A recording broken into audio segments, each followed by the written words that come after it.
Tsy maintsy nandraisana fepetra ireo trano fisotroana mampaneno zava-maneno mafy izay miteraka tabataba isan-kalina aty amin'ny Fokotany mahavoky avaratra.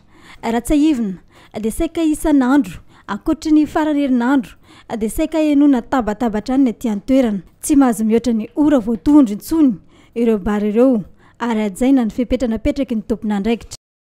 Dia nisy fivoriana moa zany tany amin'ny préfet tamin'ny délégué tamin'ny préfet dia hoe ny bara zany tokony amin'ny folo dia fa tokony izanona indrindra ilay tabataba be ny mampaneno zavatra maro satria alasinainy talata larobia jusqu'à zoma dia tokony amin'ny folo bara izanona tabataba. Raha mbola misy moa le olo misotro dia azanona ny zava-maneno.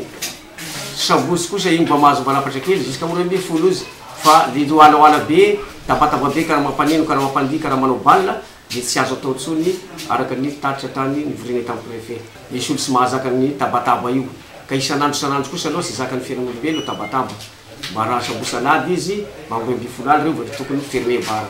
Antony iray miteraka tsy fandriampahalemana ato amin'ny Fokotany ny fisian'ireo bara tsy manara-dalàna.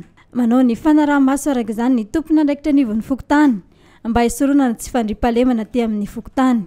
Matetiky le olon-dratsy mihafihafa amin'ireny bara regny mety mahavita zavatra boaka ambadika na boaka ambadika tsy dia mihafahafa eo le olo mpanao ratsy dia fa tsy fantatra intsony ny mpanao tsara sy mpanao ratsy.